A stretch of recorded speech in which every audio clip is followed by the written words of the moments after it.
What's going on, everyone? Welcome back to this Scale News Update. If you're not familiar with the show, this is where we talk about the news topics that happened in the scale world of RC over the last week. This week has been extremely busy and some really exciting things to talk about, so let's jump into this week's topics. So undoubtedly the biggest story of the whole week has been the new brand from Associated Electrics called Element RC. And with the launch of this new brand, the launch of their new vehicle called the Element RC Enduro Sendero. It's a long name when you put it all together, but it's a pretty solid truck. I have had one here for a couple of weeks, had a chance to feel it out, give my initial review, shoot some video of it, and then I took it to Proline by the Fire last weekend and really got to play with it on the rocks. Myself, as well as several other YouTubers and the guys from Element RC were out there at Proline by the Fires. We got a big group of them together. We're able to go do some trail runs. We definitely punished the trucks. We put them through their paces. Obviously they've been put through their paces during testing, but I think we were still making the engineer cringe just a little bit.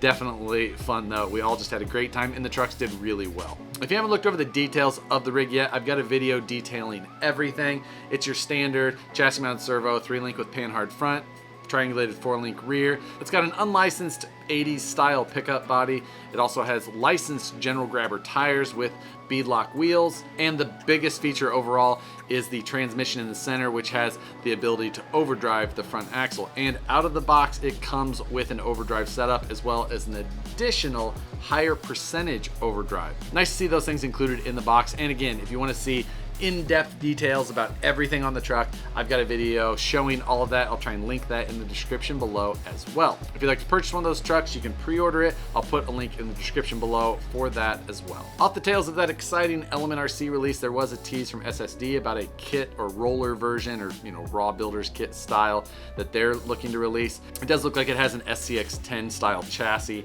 It's got plastic centers to the axles, but aluminum knuckles and C's, and some scale style shocks. No real info on it yet, but we'll keep an eye out.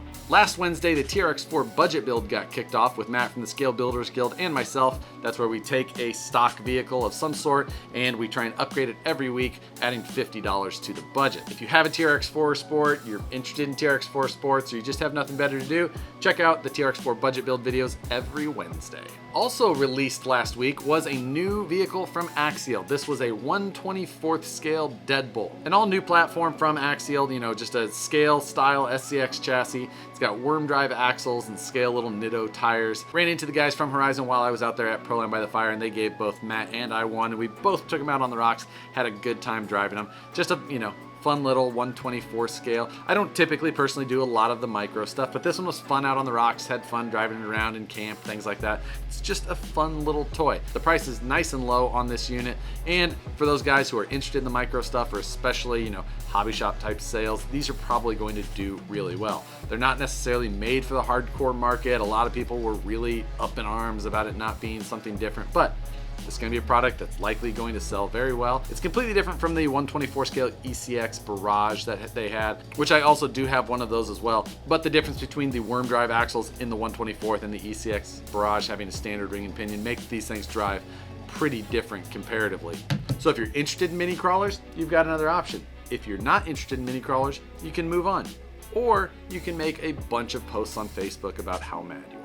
But speaking of things from Axial, while we were out at Proline by the Fire, I did see Horizon employees driving around a SCX-10-2 based 6x6 looking Unimog. This thing was big, but it looked pretty cool. I've never actually owned a 6x6 personally. It's just never been something I've decided I wanted to put together.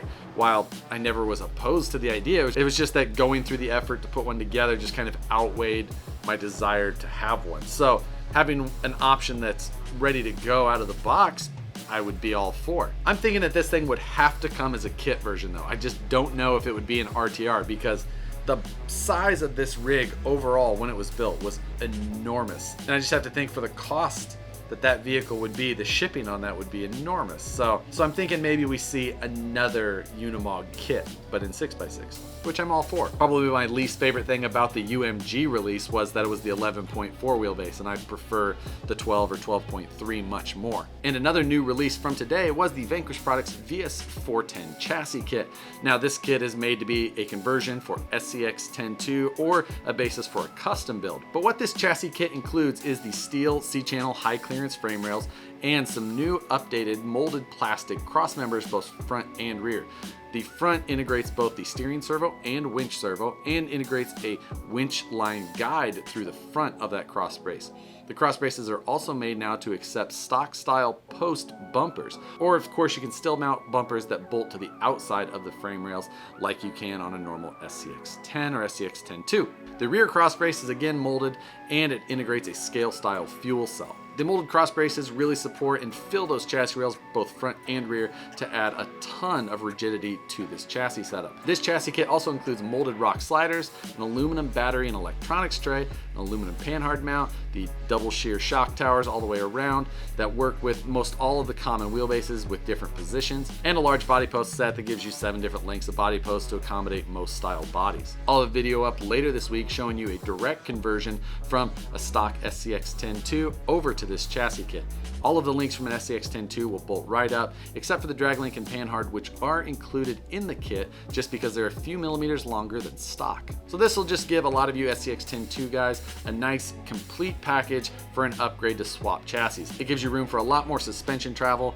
Also, it gives you an upgrade for that aluminum panhard mount, where before you had to buy all new shock towers, and it'll also help to lower your center of gravity with the battery position. I'll put a link in the description below where you can find all of the details on the chassis. And speaking of videos, the finale to the monthly Mayhem Ultra Fusion, where Matt and I took the Short Course Pro Fusion kits from Proline and turned them into Ultra 4 Rock Racer deals, is going to be this Friday. So watch for that video.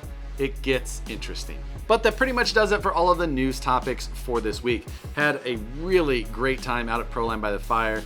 Had to catch up on some sleep when I got back though, and ready to hit it again this week. This week, rather than asking for questions for me to answer, I figured that I would ask a question and you guys can answer it below. So for this week, I wanted to ask, how many channels are on your radio and how many are you actually using?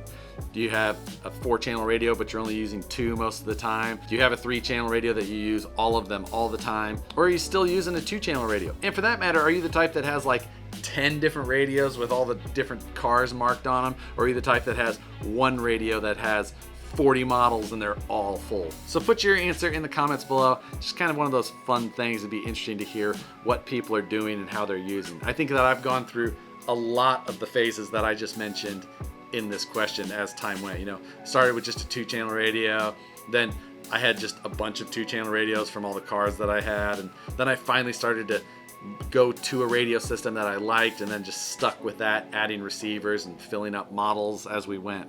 And now I do have multiple radios, but really I use my 4PV and try and just keep everything in that. But I'm just interested to hear how some of you guys are using your systems. And lastly, for this video, for any of you guys who were out at Proline by the Fire and came up and said hello, I truly enjoyed it. I had more people come say hi at this event than ever before. So if you took the time and came and said hello, I truly appreciate you doing that.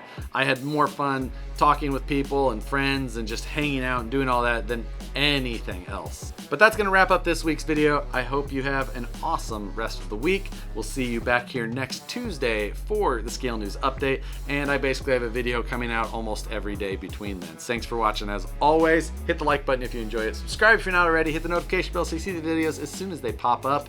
Thanks for watching again, and we'll see you on the next one.